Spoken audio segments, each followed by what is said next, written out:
Hello, everybody. Hello, everybody. Mind the mess in my room, but we are live. We are back.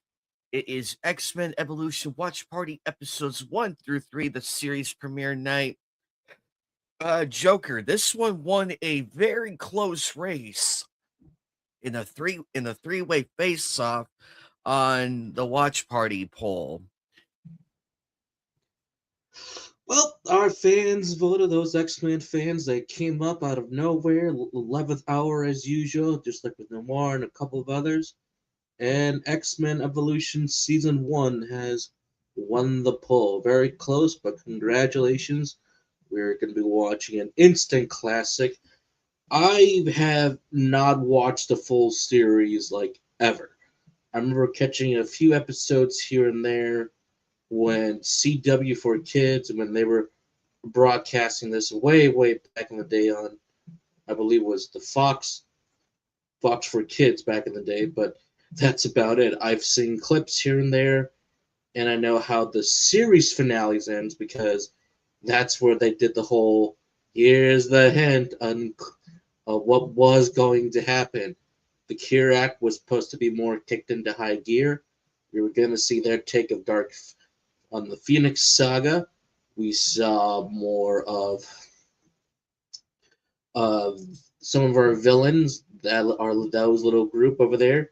They were part of Agents of Shields, but not officially because they had their own little villain Cooper or over there. So I was like, oh, they're gonna set that up because it was like people were like, oh yeah, because you see the Agent Shield in the background. I'm like, Agents of Shield. I'm like, oh my goodness, are they gonna appear next?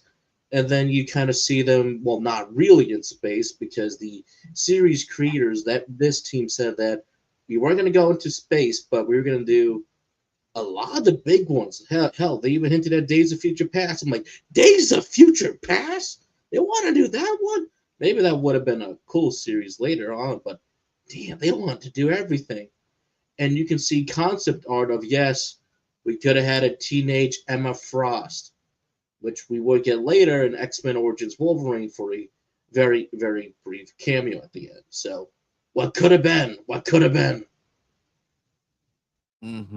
What could have been? But before all that craziness, we're going back to the very beginnings of episodes. Beginning-ish, because this is a different take. Instead of them all being adults, they're teenagers in high school. Before, Which I do like. which It's was actually at the time, this is at the time period where you had stuff like 90210, Gilmore Girls, Buffy the Vampire Slayer, Glee, and a few others.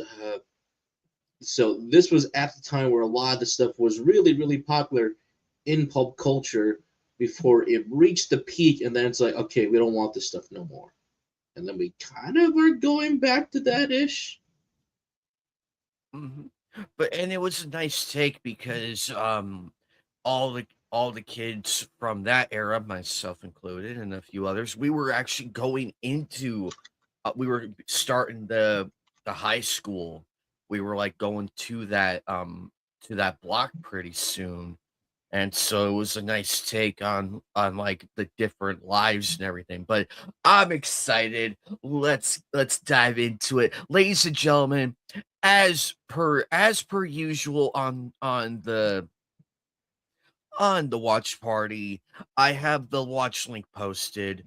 It's right here. So if you guys want to come on by and watch with us, enjoy with us, I cannot wait to get into the discussions of the first 3 episodes. But without further ado, ladies and gentlemen, we are gonna be in session. So we are gonna get going. Oh, I heard a soda opening. I know I had I had to get food. I'm like, I need food. It's not a soda. Oh, ooh. I heard something open. I'm like, ooh, I hear a pop. Jokes aside, but here we go, ladies and gentlemen. We will see you in the discussion.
Not gonna end well.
There it is, folks.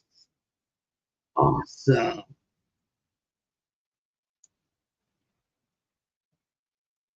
That's how you start a show. Oh, here we go.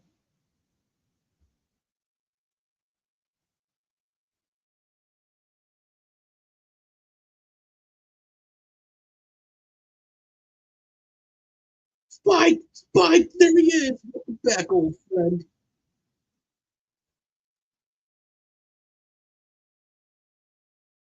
My pals, your pals. I can take more than one. Accurate Shadow Cat.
There we go.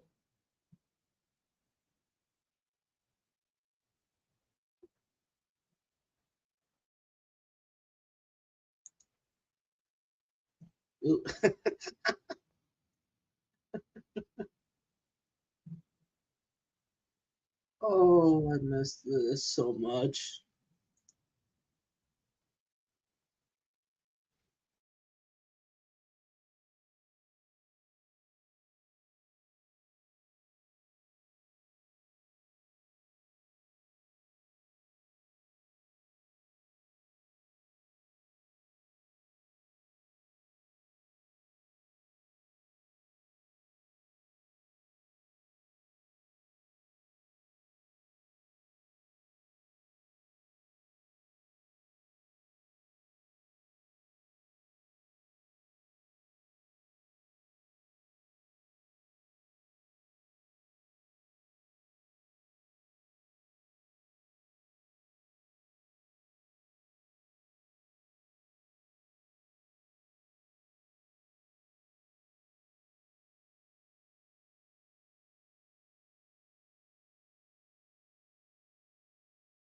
Oh, there it is.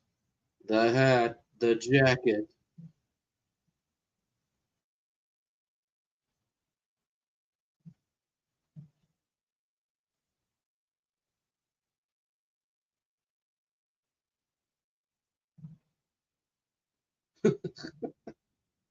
Classic Logan.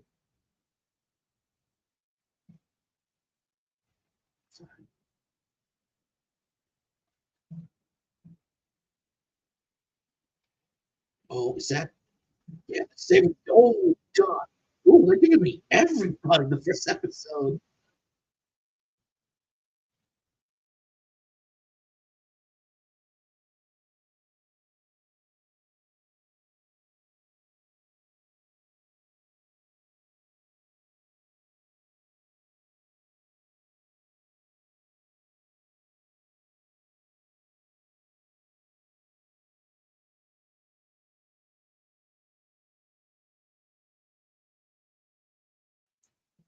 Nightcrawler.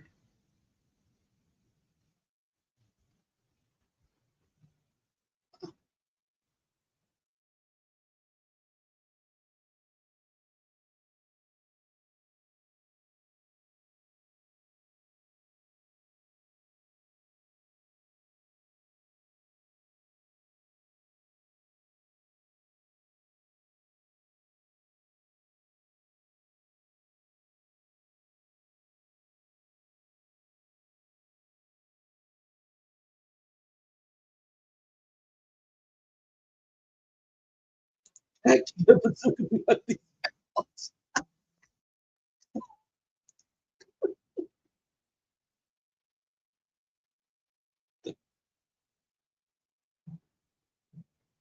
okay, pause it. Pause it. There's one problem with this.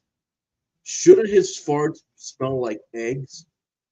Isn't that like not like Nightcrawler's build? He's like, yes, he can teleport, but the smoke left behind, like, shouldn't they stink? Like right?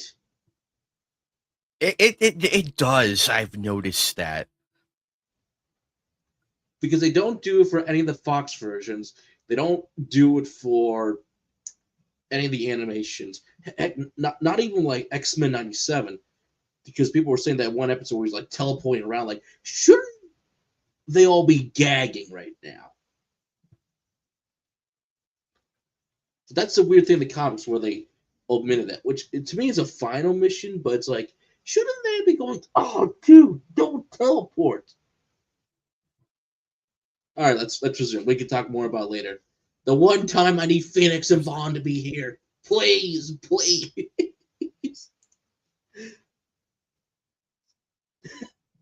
All right, we can go.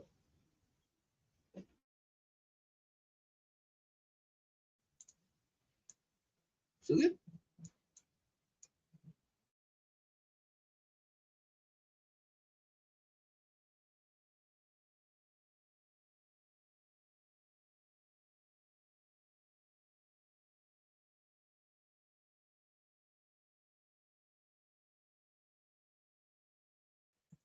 Hey, hey, Warhammer, what's up, brother?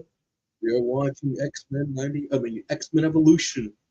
For the guys want to join the watch channel, link is above. So good luck.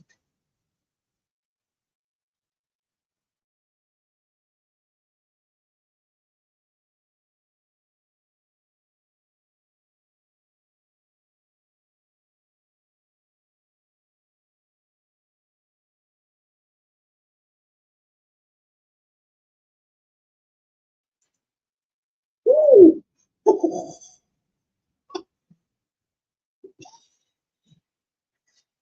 God, why wasn't I watching this as a kid?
Woo! Love that transition. Yeah, they are always changed the location.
I love this show.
There she is. There's the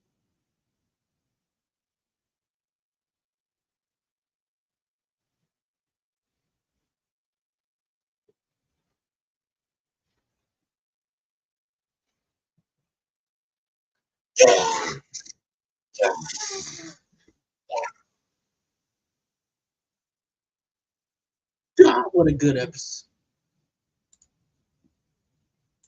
All this.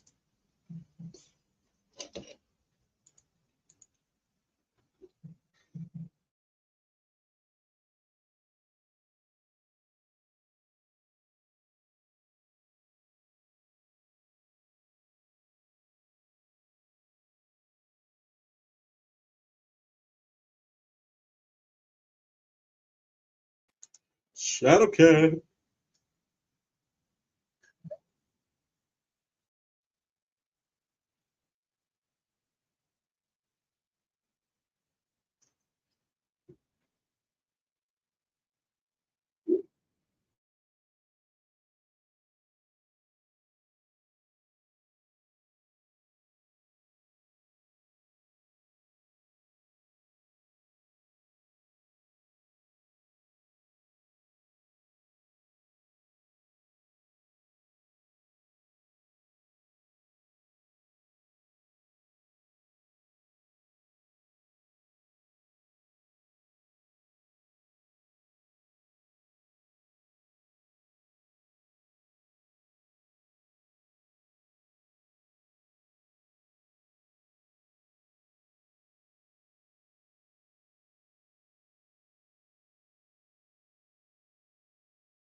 Woo!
Oh, that guy's back.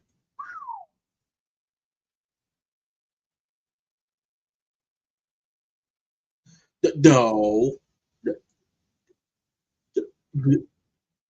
Oh God, Outlaw would kill them for driving that. Hey, Joker, I know what I want for Christmas. You see that for every vehicle I wanted to see. I can't. Outlaw would kill them for driving that so recklessly. He will be raging. All right, let's continue.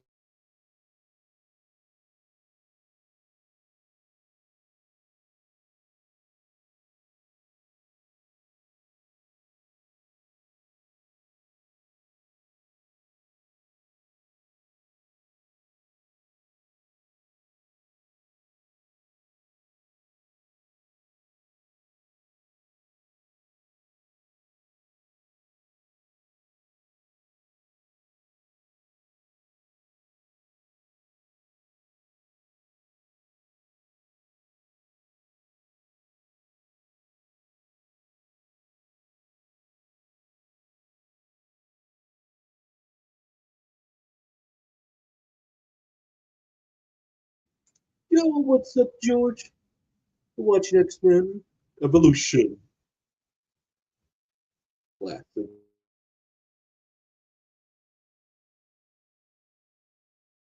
Whoa, there we go.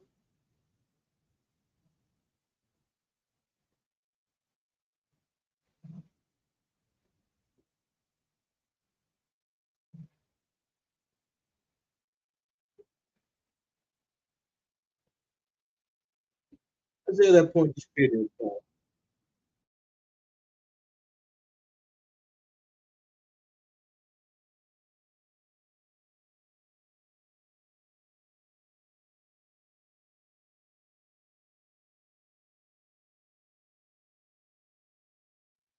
Oh, hello.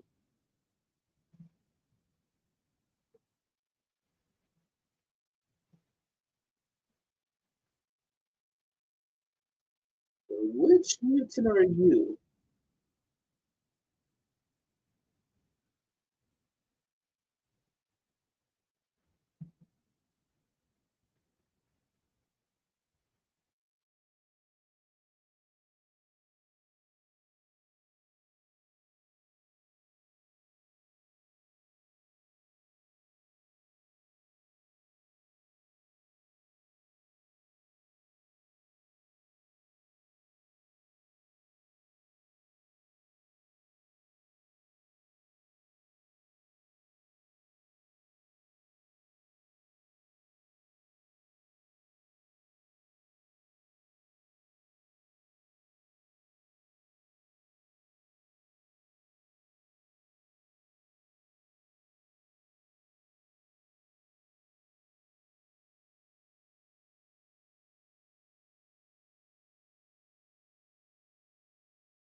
Tell them your car.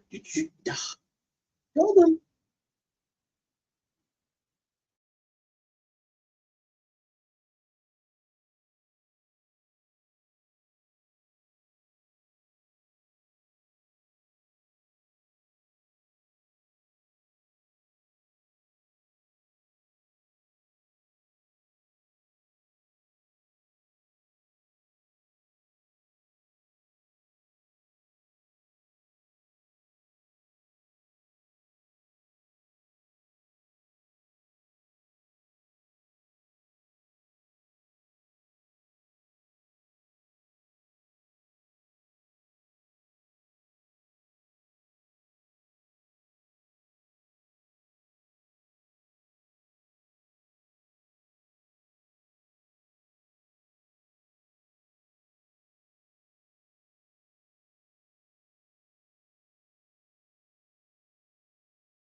Yep, that's still accurate. Jean always struggles with her powers.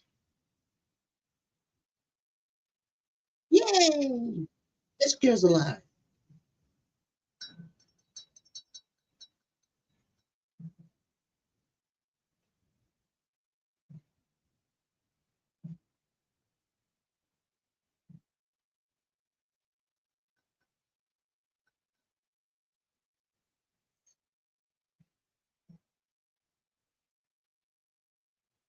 Yay!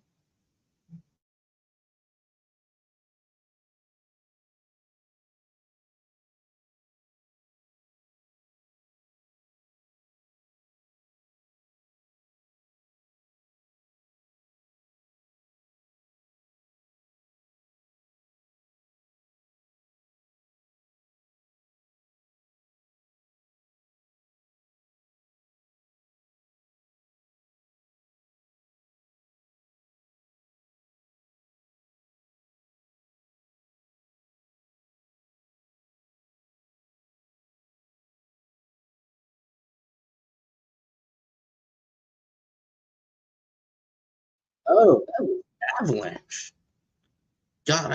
I haven't heard that in a while. I was like, damn.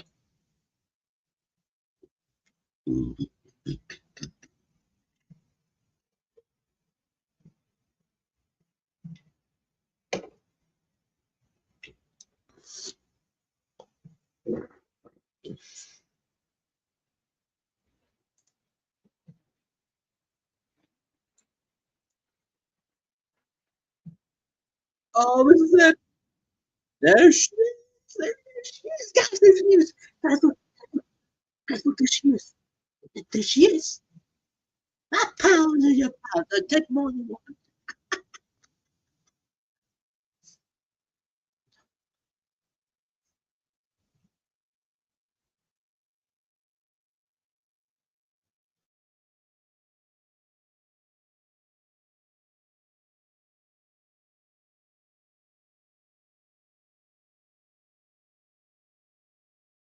I haven't heard of her in a while.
So,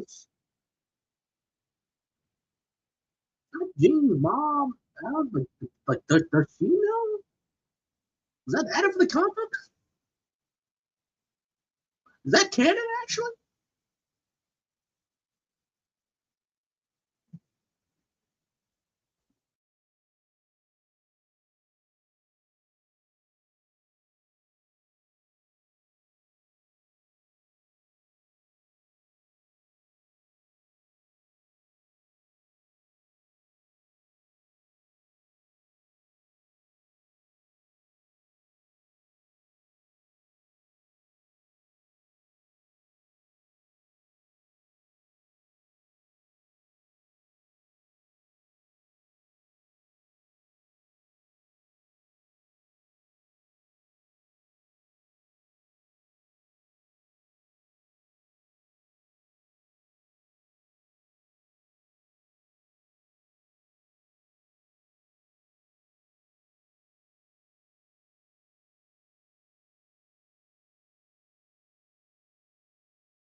Poison gas.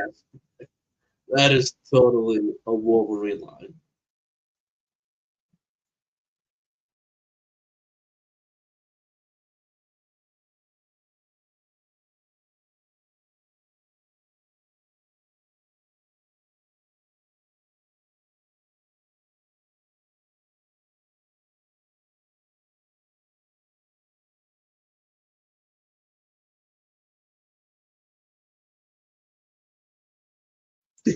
I love Nightcrawler.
Logan, I'll fucking brother.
Ah, the old tree on the rooftop. I haven't seen that in years.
Sure.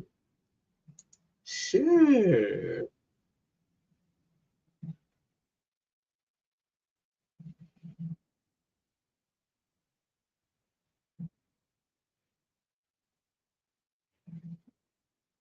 D.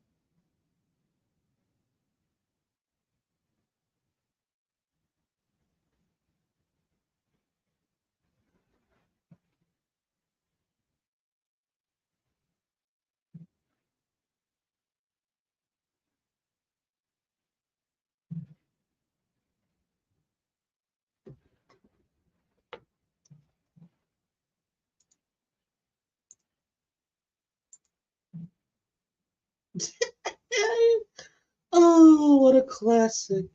This still holds up. Oh boy. Wow.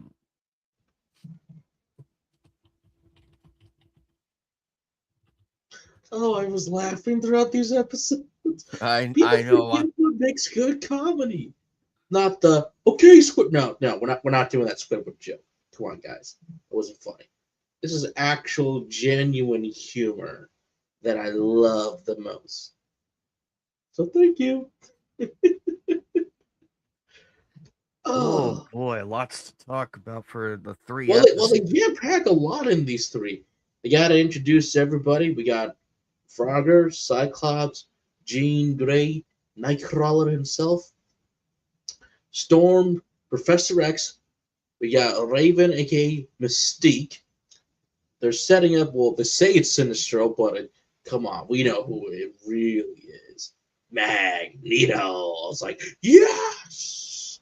Well, Sinestro. Well, they do work for Sinestro, so yes, they are setting up the background while Raven and Magneto do their thing.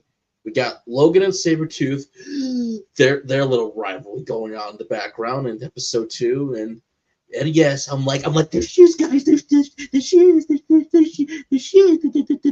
there's Gothrogue, there's shoes, the Gothrogue that we all love. Please, Marvel Rivals, give me the Gothrogue skin, and I will be playing every season onwards once you do it. Jasmine, hello, hello, hello. What up? Did you enjoy X-Men Evolution, the first three episodes? Oh yeah. Um I don't really remember much about it to be honest, but I do remember that I thoroughly enjoyed this cartoon. So many of them back in the day were done correctly, unlike some other iterations of some of these heroes.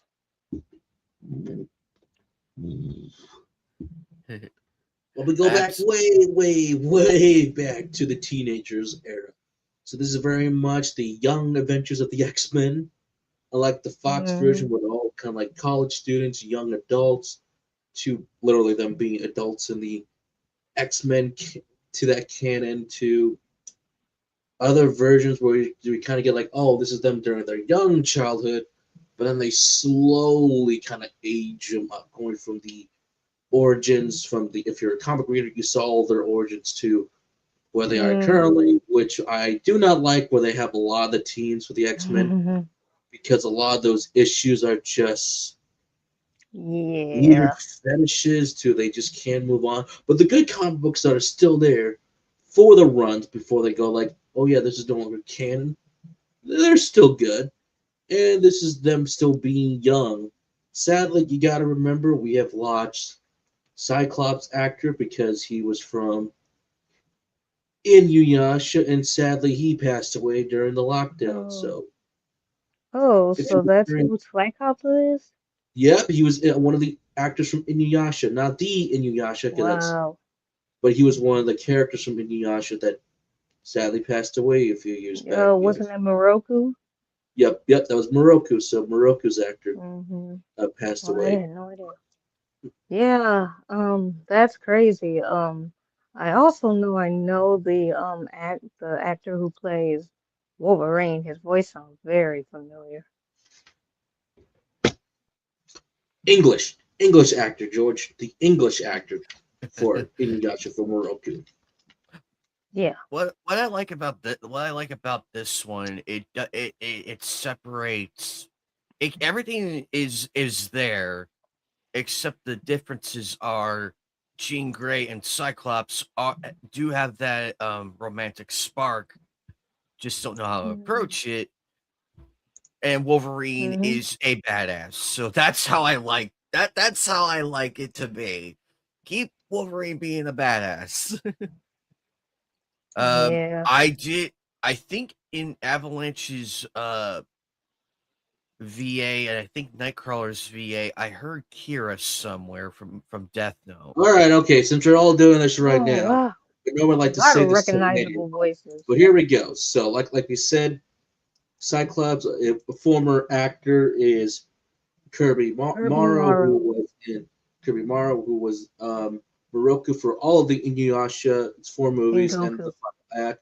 He was in the Ocean dub of Escaflowne. Yep. Clash of Titans. He was in the J for Clash of Titans. Death Note as Teru Mikama. He was in Gundam Wing and Gundam Seed, both A lot of people from respectively that. as Toro Barton and Ray Zabaro from Seed, Death and Destiny. And yes, he was in the Ocean Productions. Mm-hmm. He was one of the Gokus. So he was one of the Yep. Gokus. Iconic. I had no idea he was in so much stuff though. Yeah, he like the funny thing is when you do start going through a lot of their category, you don't realize just how much a lot of people have until they're no longer with you. Yes, a lot of them are iconic in their own way. Because I only know them from Inuyasha when that was Mm-hmm. happening. But then you kind of look at you did X-Men and a few others. It's like, damn, this guy was everywhere. And I always like to say this to later when we get to know them. Obviously, you guys know Charles Xavier. That is David K. as in Megatron for the Beast Wars. I thought that voice was familiar. He I does a did pretty too. good. He does a pretty good actor for both Patrick Stewart and the animated series. Yes, and this is Charles. also Clank from Ratchet and Clank. So just remember, every time he speaks, just remember they're talking to Clank. Darn it! I'm playing that game. I'm currently streaming that Mm, game right now. Currently He's yeah, done streaming all that. the games. So just remember, every time Professor X speaks, just remember, hold on. He's do the logical puzzle. Get rock to get wrench, to get wrench, to get rock. Ooh, I love logical puzzles. And now I figured it out. Oh, I think I That's just exactly figured out. I think I just figured out who Wolverine is because he was sounding so familiar, we'll get and into it. you guys Let's was see if bringing figures up it out. But do you also know who David voices as well? David. Come David on, I who? just mentioned one of the series. I wait. What are we talking about? Who? Which series? The David K, because he's from a different series that I Oh, just mentioned. If I said, and I also gave you the hint, once you recognize the voice, you go, wait, that was him? I don't know. He's the Shomaru! That is Oh, him. That there's is him. a lot of people from Inuyasha. That's who I And think who Wolverine From the is. first and who's yours truly met in person. Yep, he's one of the Shomarus Okay. in the. He was really nice. If you have a He chance to did meet it, he him, did he it was all the way really up to nice. before the final acts where he was replaced by Michael Dan Gifford. I can't pronounce the other guy. So he's one of the Shomarus. So it's like, yes! Nice. I always love his version instead. Like his voice is Yeah, so was he iconic. the was he the first one? Yes, he was the first one. That's what I thought. Yeah, he was the best one. Also, he was in Psychonauts. I'm not familiar. Well, it's a classic. It's a classic video game series. Also, he was a lot of people in Ben 10 Omniverse. So this guy got around for a lot of stuff. He was one of the Supermans for DC Superman and Friends, so Superman and Hawk. And what else we got? Probably from some of the other video games he's known for. No, let's see here. What else we got? He does get around, so he's has an iconic voice, and so obviously some of the classics out there. So thank you to David. Now we'll get to, since I'm over here. Yes, before we get there, yes. When we do get to Spike, his actor is Neil Dennis. You probably heard that name somewhere before. He was in Stargate SG-1. Probably seen him in First Wave. Pretty much he's known for Spike, despite there being a lot of episodes. He's only been there for a handful of episodes, but probably he's best known for Romeo, Alice, I think, The Dead Zone, A Girl Like Me, the Gwen Ojo story. He was in a very small role for National Lampoon's Golf Punks, Fetching Cody, 2130 SE, and a little bit more. But he's definitely is known for X-Men Evolution. So I wish he does more. And sometimes that's fine to be known for that one thing that a lot of people will say, "Oh, I know you from this." So that was that. All right, we're almost there. You probably heard this Storm's voice somewhere before. She doesn't have a whole lot, but this is Kristen Williamson. You've probably seen her in Da Vinci Inquest, Da Vinci City Halls, The Last Mimsy, and in Juno as a miniature room nurse. Huh. Funny enough, we had Storm and Kitty in one movie together. Ha ha! That was Ellen Page. Probably look her up more for what she's done. All right, okay, I've held it on long enough. You're wondering, okay, who the hell is Wolverine? It's Scott McNeil. Yep, you got it. That's it. Yeah, all you had to do was bring up Inuyasha, and I was like, that's it. That's who it is. Scott McNeil. Yes. I thought that. She got it right away. She got it right. Yes. He was so familiar. Yep. It's Koga. Yeah, he was Koga. Yes. And I forgot the original Piccolo. Yeah, that is correct as well. In Dragon Ball, he was one of the original Piccolos for the Funimation Pioneer dubs and the Saban dubs, which we got those awesome intros. Full Metal Alchemist, he was the Homeland of Light, so back over there. He was in Black Lagoon. He was one of the henchmen, so you could hear him around over there. And as Anime Night knows, he is one of the Gundams as Duo Maxwell in Mobile Suit Gundam Wing. And yes, he's one of the Beasts. He is one of the Beasts. And he's pretty much Raptor, Wisnator, and Silverbolt, and Dinobot and Beast Wars or Transformers.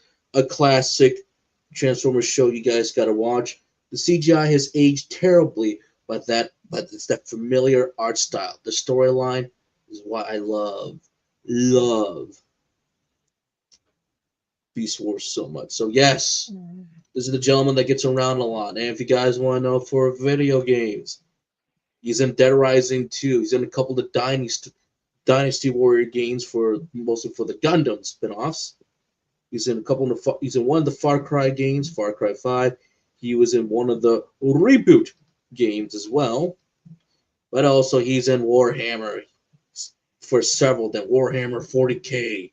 So yes, he does get around, and he's a wonderful actor. I love doing this every night. All right, but we still got a few more to go to. Obviously, Kitty Prat's Shadowcat is voiced by Maggie Blue O'Hara, and yes, she's known for a couple, but she also has another voice role, as in Madison Taylor in Card Captures Card captures Sakura. Mm. I Classic. know, old school. It's Mhm. like, what? I know. Also, she was in one of the Barbies movies from back in the day.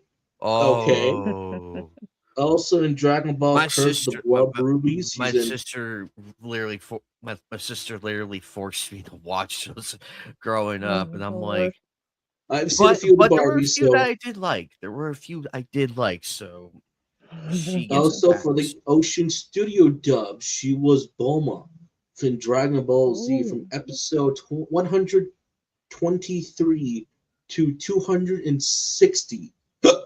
Whew, that's a lot. I didn't even see the ocean dub that far in, so. I've almost heard Wow. all the voices for the dubs because I grew up on almost all of them from the old school stuff where we got the it's over 9,000, it's over Oh yeah. 8,000, or when they would switch the voices because you remember you were always wondering which intro they had. I remember I grew up on all the intros. I had Rock the Dragon and the Bruce Faulkner open where it goes. So I know what I'm talking about. I know what I'm talking about. I always prefer her to be my Bulma because she was my favorite. Yeah, she's also in one of the Gundam. She's in Gundam Wing Endless Waltz. Mm. Yep. One of those characters. Again, another Inuyasha, but probably a small character of Mhm. Carden. So more Inuyasha people. Are we gonna have more Inuyasha? She's in one of the Man, Ramen's you're one just half. dominating the dub right now for She's this in. show. Oh, there you go. Here's a classic: Ronin Warriors as Oh, Mai Koji for OVAs only. She's in Soul Taker, There were a The lot of Adventures of old Hello Kitties school and Friends. shows.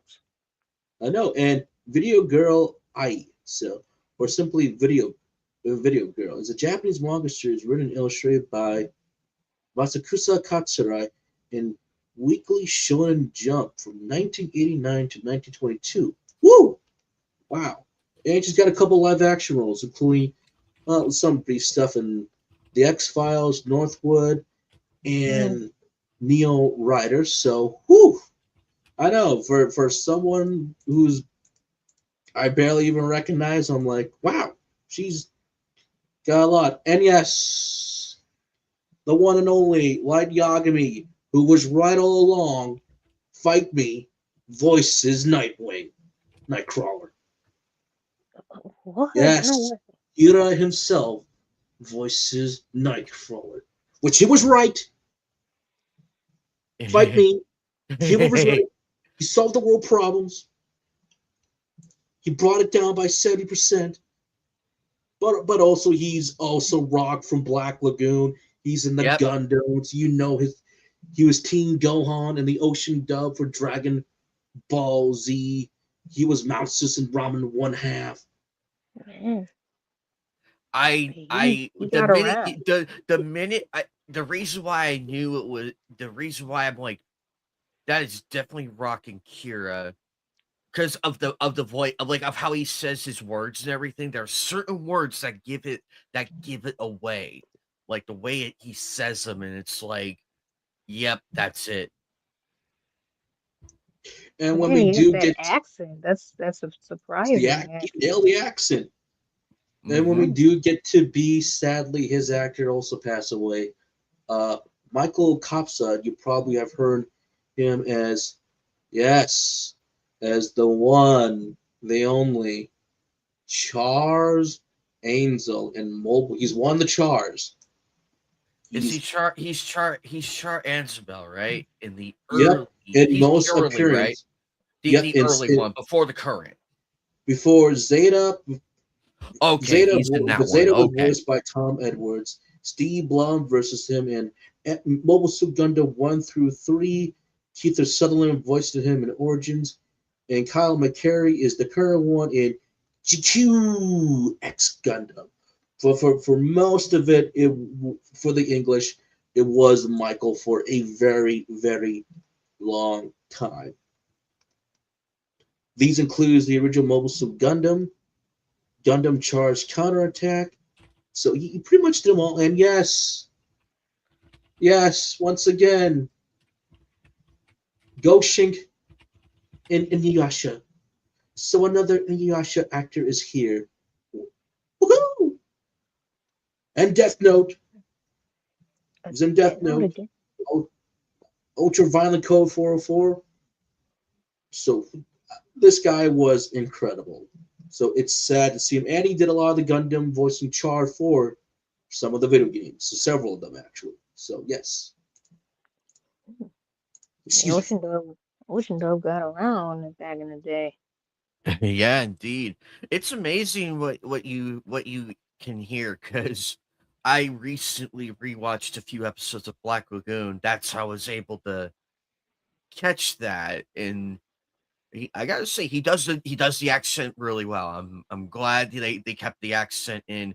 Um, Miss Magneto just just peak. Just be in the shadows, that window reflection. Oh, that was perfect. I'm like, see, this is how you bring in Magneto. This is how you do it. He's right. You don't show his face, just that reflection. And it's just like that's how you do it. That is how you set it up. And Avalanche, I haven't. God damn, I haven't heard that name since the I think I was playing one of the Marvel PS2 games a couple months back. I don't know if it was Ultimate Alliance or one of the X-Men Legend ones. He is there, but I just can't remember which one. Um I'm impressed. Amazing how far these actors get to, and boy, I'm just like listening. Yeah. Um, the way they introduce like the villains and stuff and their contrast to the heroes and their relationships with them, it's it's like I mean, I'm not sure if they're actually getting all the stuff in the comics. I mean, they probably are. I'm not familiar with the comics, but I mean, for someone who's like just getting into it and not knowing very much about the characters, really do establish the characters pretty nicely here. Which brings up a good point because I know you're not that well known into the X-Men universe. However, this is a good start to like getting to know the fundamentals of what each character is and who they are. Under normal circumstances, Joker and I would have just had you watch the classic animated series, not the 97 Mm, version, but the one that yeah, we all grew up watching at the time. yeah, But I didn't need to. this is like a more grounded, a bit more level-headed, just to get it going. Yeah, I actually did watch the original and this one, but I really kind of just I was on and stuff, but I didn't really sit down and watch it a whole lot. But this one I did end up watching a lot more of. But my most familiarity with the series, because I actually always have liked X-Men, but I remember and probably watched the movies more than anything. So characters like Avalanche and maybe yeah, Kitty and stuff.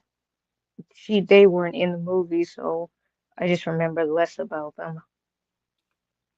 Well, this is a great introduction to them for you. This is a great and Spike we're gonna get to a little later in the series, but um I'm very happy with like because I forget how well they write these characters and everything, and it makes sense. It fits because me and Joker know what they're gonna be like later on, in that universe. But it's nice to see who is who and what's what. Who's who and what won. When I was introduced to X Men, it would be through the Fox films, and then getting into Hmm. well, even before the Fox films, during syndication, we had the classic with that iconic intro. Previously on X-Men. Dun, dun, dun. Oh, that was a classic show to watch, and I will always continue to say this. You're never, ever going to get a better Dark Phoenix adaptation than what that show did. Acting wise aside, during that scene of Scott, you have to help me. I can't. You heard every struggles in that sentence that Gene said. Scott, you have to. Like you can hear the strain, the pauses, and when Scott said, "I can't," you felt it, man. You felt it. And then it would be the X-Men films by Fox that I got really into the X-Men. Sadly, I never owned any comic books, so I always wanted to own one at least during the golden era of the comic book movies that we were having in the 2000s. And then in the 2000s, I saw this little show on Fox Kids called X-Men Evolution. And I still remember one of the episodes I watched was my favorite, was when Rogue and Kitty were dancing. This is a classic for a reason, and why a lot of people do like it. And they would be, Goth Rogue would be an iconic design that you'll see cosplayers, and they do cosplay that.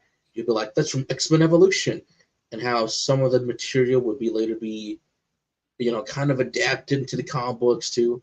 Some of them would like reference it a little bit too. They will implement more from the comic books. But the reason why, like we keep saying that this is kind of like their rookie years, because it's literally them at their rookie years, and before some of them become the characters you see them nowadays. Like Mystique is getting introduced so early on. You're like, what the hell are you doing here? And then you go like, oh, Sinestro, Magneto, we got it. That's cool. Like you see Frogger right away. He's not supposed to come till sometimes later, but it's like, okay. But then you see Wolverine here, a little more younger versus the more darker brooding we would see later on in life. But it's like, okay, but you don't need to be like, oh, I came from this time and time period. It's like, no. When Charles says, good to see you, old friend, it's like, oh, they know each other already. Not like, now what can I help you with? Like, in most iterations, like, oh, they already know each other. Sweet. Cool. So no wonder, like him, and this is why I also love this version, is mostly because the adults get to be the adults this time around. Yes. Which is perfect. Yes. Definitely when you do watch the old animation, they're all adults, but then it's like your eyes is, oh my god, what is her name again? Julie. There you go. Is through Julie.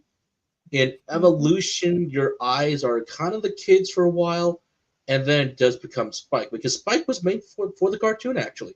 Spike, yes, folks, this is also, she's not here yet, but if the second poll wins, you will see the one, the only, because everybody knows it now, X-23.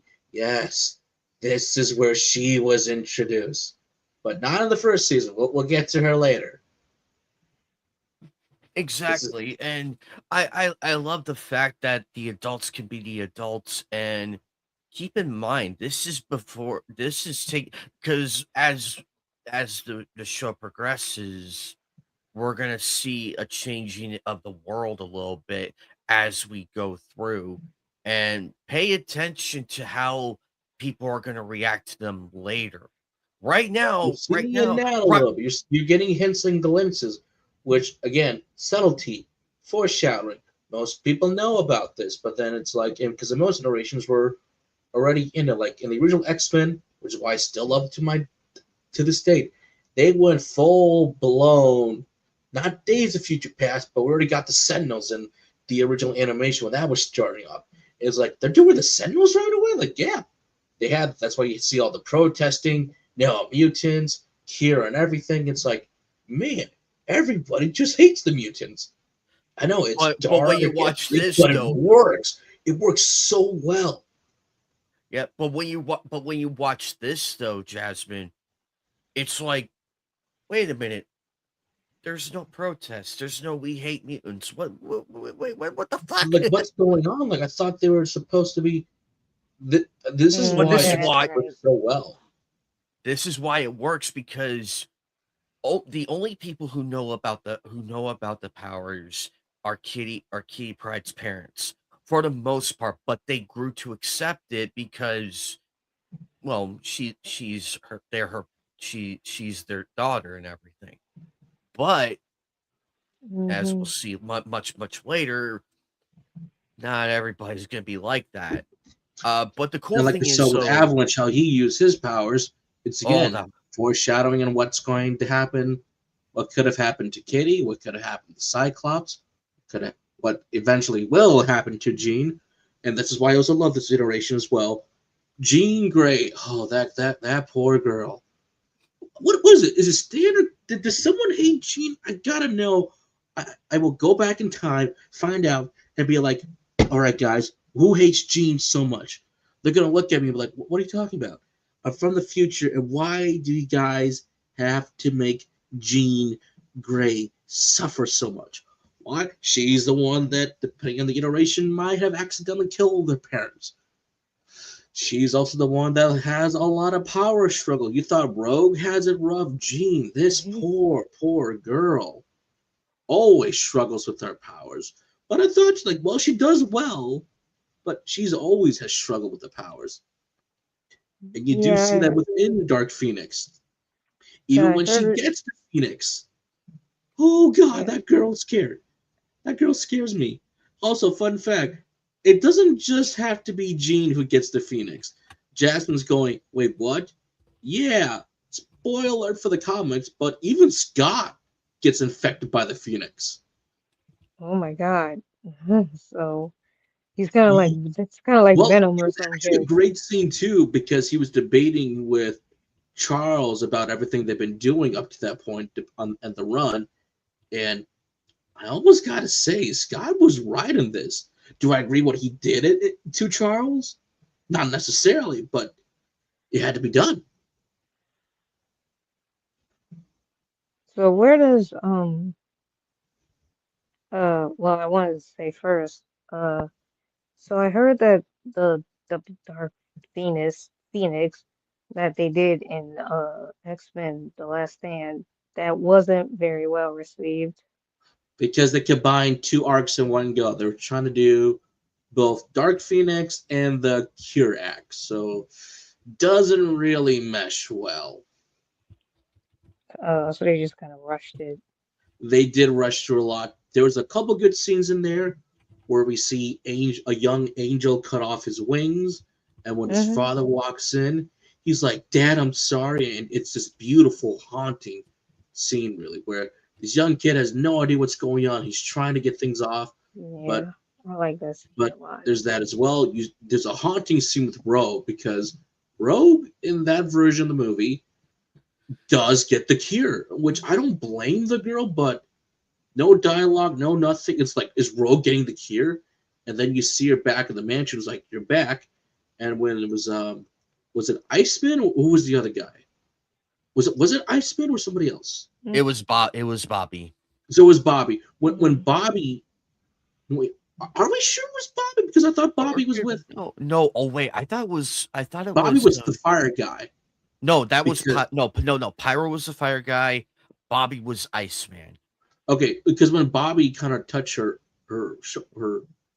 hand, because with Rogue she absorbs abilities and everything. Yep, it's This time he Bobby. didn't get hurt, which is actually a nice emotional scene. But I'm like, girl, really? Granted, that girl was going through a lot in that movie, and she got a little jealous when Kitty and Bobby were ice skating. Granted, I would never do that to my boy Iceman, but it's like, okay, you can understand why she's doing it now. And there actually was a great scene they opened the movie because it's like, oh, what's it at the Sentinels? Also, the funny joke, that's my last cigar. Hmm.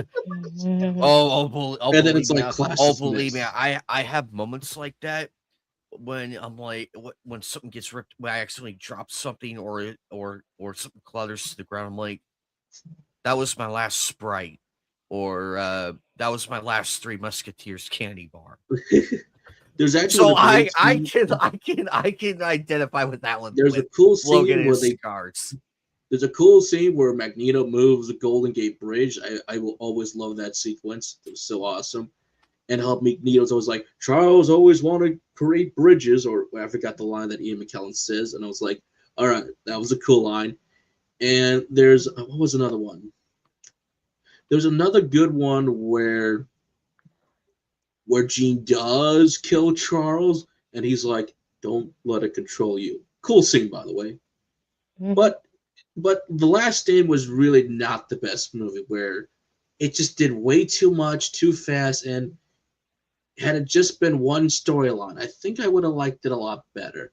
If they'd done the You Dark could Phoenix tell. or just do the Cure Act, I think I would have been You could safe with that. tell there was To be you could tell there was a lot of meddling in This felt like studio interference to like, no, arguing, to like the writers arguing and everything, the screen or directors whatever and Brett everything. Ratner was originally trying to do, because I don't know why they replaced Singer with Brett Ratner, but then again, both of these gentlemen are questionable now.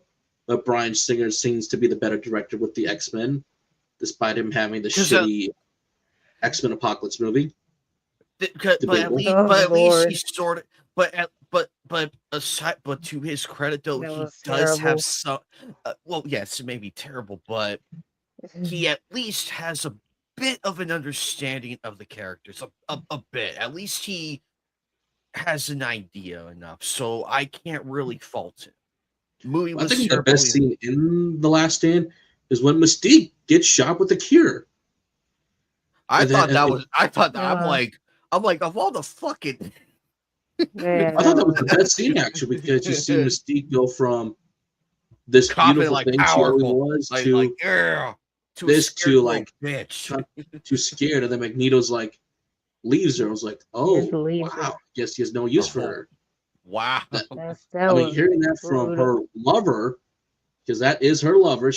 Everybody knows that Mystique loves Magneto, Okay. despite the fact Nightcrawler is her. Well, wait, is it Mm. ever confirmed that Nightcrawler is her child in the comics? Because Uh, I haven't her and caught up. Sinestro I look so. always wondered that. I mean, they're both But they do blue. look like a foster family, because in the comics there are foster. Some couple of people do take in children. Like Raven will take in some children every once in a while. Yep. Yeah. Actually, it is confirmed. Yes, Nightcrawler Wow. Crawler is the biological son of Mystique. See, I thought Wow. so. So, what we know now, but in hindsight, though, Joker. I love the visuals of this show.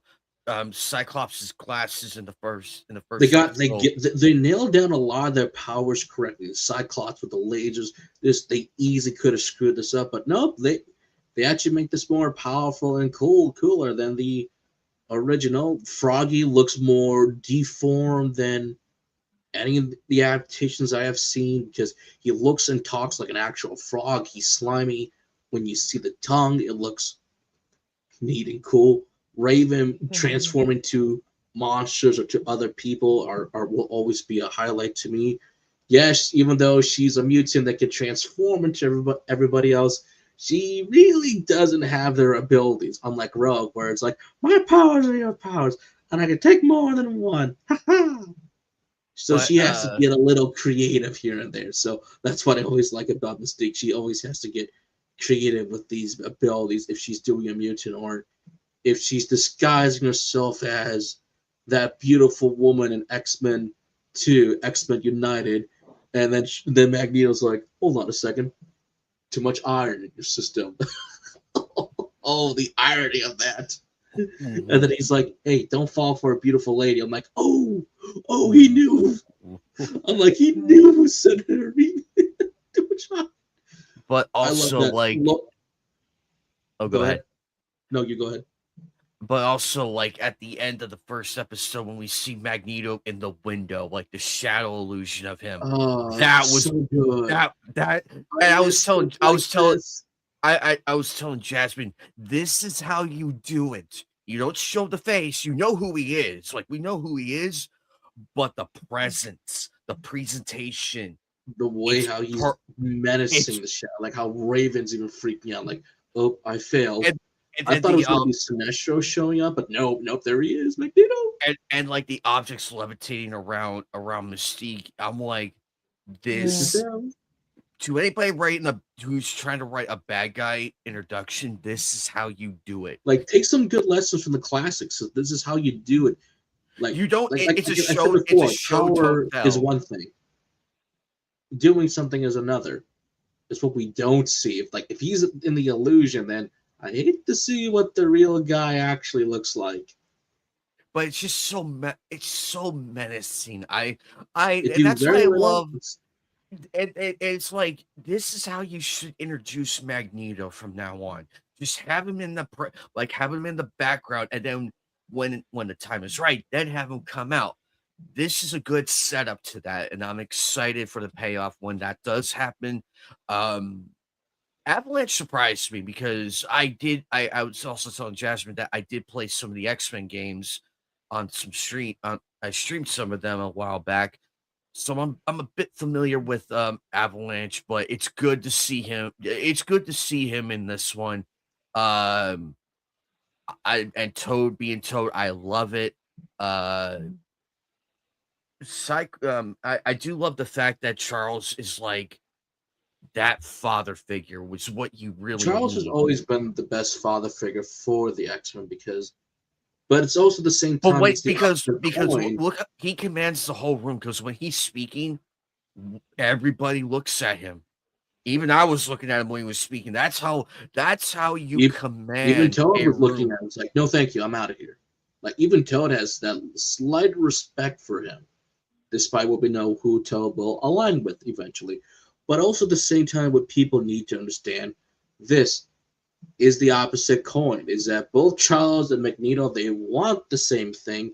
It's how these two gentlemen's philosophies and ideology And how they go about it. how we get there, they have different methods. And don't forget, Magneto is he's become what he's hated the most. Where he grew up with, and even how Charles said that, where he was in, where Stan Lee and Jack Kirby based this off of. I don't blame Magneto at all for hating the world, man himself, and what happened to him. You do not blame him one bit. But at the same time, always the best type of villains, the ones that you can relate to. Not full blown. Now, would I call him full blown sympathetic? Almost, but even he knows when not to cross a line. Yeah, well, that's what I'm saying. If you push him to that, it's like, I just say, you fucked around. You found out right now. Yeah, the best villains are kind of the ones that you can sympathize with. I mean, you don't just full blown like accept them or make excuses or anything for their actions.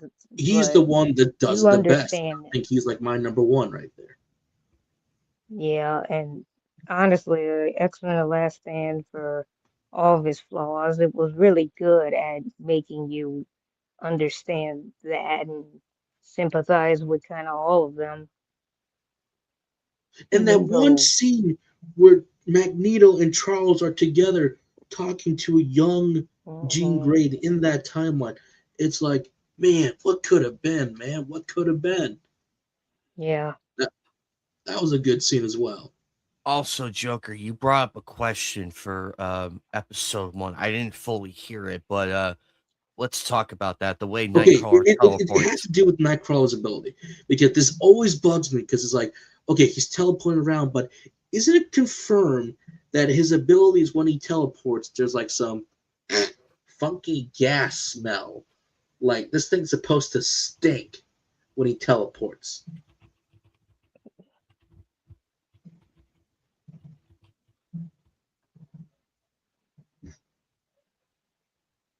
Like the one time I need Vaughn and Feeks, like doesn't his teleportation leave a smell or something? It does actually. It's we do see the smoke and everything, and it's a putrid sulfuric scent. So basically, like eggshells. Yes. something It's like like that. so basically like sulfur and everything. Like I know like a couple years ago they were doing construction for my dish room being remodeled and everything. And when I went past it, I was like, oh my god, I'm about to gag. So I'm like, so it's kind of like that during construction and everything. So I'm like, because it did Y- smell like sulfur It, because they had the whole signs up saying construction at work, wear this around. I'm like, oh god. so in a way, yes, I believe it does leave a scent because without it, it's like, how does he stay clean? Because they keep saying But that, that hey, that be that is careful. actually a good question, though. That is actually a great question. Because Um, there's a scene in X Men '97 where like him and a couple of the X Men are walking around and he's teleporting like crazy, and I'm like, shouldn't they all be gagging by now because he keeps teleporting around? I'm like, dude, stop that. Also, can we compliment on how beautiful the girls look in this one? It's Despite a like couple of their faces melting, you will see the budgets in these episodes before they get an Mm. increase in season 2. They, some stuff still looks great, but other times you can see when some people are off model or some of the faces. I always notice this on Kitty the most because man, does she I look off-putting. it Especially if you watch does. the final scene, it's like I know this is probably the last scene they're trying to like draw, paint, get everybody in there when Charles is delivering his speech in the series finale, and then you look at everybody, it's like, okay, this looks like a great shot. But if you look really closely, it's like, why is Kitty's face off putting? And some of them are just melting right off because it's like, this is the end. So it goes out the door, but still a good shot. But if you look really closely, they're off putting. So, and don't forget, despite this still being an action show, there's not a whole lot of action yet until season 2. But also, like, you do notice everything like you can tell where all the budget went for this episode. It went to Rogue and a lot of different abilities. So, and then some characters look a little off-putting, or sometimes they have little wobbly animations here and there. Like even Scott's walk cycle in one of the episodes, I noticed that like, ooh, I can see the in-between stuff. And yes, like I said, when Kitty and Rogue will dance later on this season, the animators and showrunners literally admitted this that yes, the dance is from Buffy the Vampire Slayer because how very low budget it was. They just traced the episode, and hey, that helped out a lot. You made an iconic scene even more memorable. There's even the walk cycle for one of the girls. They do what the was it it was the Mean Girl? Yeah, it was the Mean Girl walk, right? Hmm. Yep. So you get that reference too later on in the series, but I don't blame them for how fast probably this season had to get out the door, and then by season 2, it's like we got a proper animation budget right now. Let's do it. But don't worry, you will see a lot of different characters here, a lot of familiar faces. One of them, which again I keep saying, if Toe's in here, you know who else is coming. So I can't wait till we meet him and her. So yay! And if we're doing Magneto, you can take a wild guess who's coming. um, I am really excited for the coming episodes, And and I do like their team suits. You get the classic yellow on Cyclops. Jean doesn't have her style, but I do like the green and X. Nightcrawler looks cool and interesting. I'm like, I do prefer the X Men United version, but I'm like, I'll take this. This is a close second to that outfit I'm ever going to get. And then slowly you'll see the mansion fill up. You will slowly see that. For now, it's just going to be what you see in the intro. Like that's all the people in this tiny school for young gifted individuals. But then season 2, they'll fill it up. So also I love. I'm glad we could have gotten the yellow and blue suit, but I will stay. But I like how the orange and black or looks. the iconic orange. They could have gone Mm. with the McFarlane design, go with yellow and brown, but they went with orange instead. And I gotta say, the Act- orange Wolverine sticks out, but I love this design. Oh, love And it. and Yeah, I also actually prefer this one. The other one is kind of, Ooh, eh, ooh. yeah. oh, Uh-oh. Jasmine's gonna start a war next. Oh God, Jasmine, if you're gonna I can open the hear. door, do not open it up. Even if it's me, just don't open up the door, please. Don't open it up. Just don't open up. um, uh, I like the Blackbird. I'm glad they kept that because for some reason the B-52 bomber, I've been trying for years to just accept it, but I will always favor the Blackbird. I will always favor it.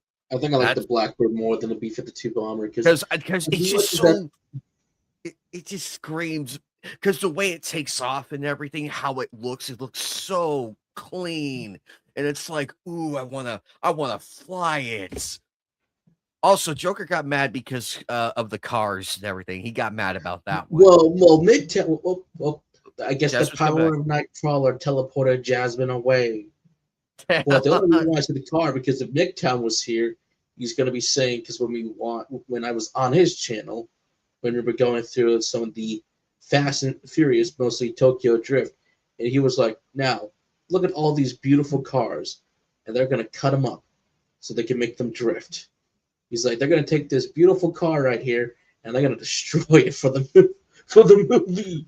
He was Because when I probably saw them driving, knowing him, you probably could hear that he was slowly getting pissed as he was if explaining this. oh, he was mad for that when we saw that clip. But for this scene, I was like, you're gonna take any other car, yet you're taking the one that looks classic, sexy looking, that they probably had to reference a lot, only to be on screen for several seconds, and then it gets destroyed. And then you wreck it. And I'm sure McTown was like, "Wow, I guess that was fun for Ryan for a little bit." I'm like, and I don't know whose car was that. Scott says, "That's my car." You're in high school. You can't drive it. You're what? Vaguely freshman, sophomore. So you would only have attempts. So is this Dawn's car? Is this Magneto's car? Is this Charles' car? This Logan's car when he's not riding the motorcycle? He will not prefer to ride the Oh, motorcycle. I loved the introduction for Wolverine. Oh, It I is loved such a Logan scene. because he had the hat. The minute I heard the motorcycle, I'm like, I know who that is, and I got Same smile. here. I'm like, My there's face lit Logan. up. My Grab, face lit when up. I I'm saw the like, shadow with the hat, I'm like, this is classic Logan design. He's this is just in how a it should civilian be. outfit. Grabbed some newspapers like bottled water. What? Oh, thanks. Throw it Recycle. away. Classic Wolverine. And then I saw Sabretooth. I'm like, there's Sabretooth. We're gonna see. He looks good. I'm okay with this one. I'm okay with As this much as I do variant. love Levi Shrouder Sabretooth, I always love Shrouder in almost everything Yeah. he's in.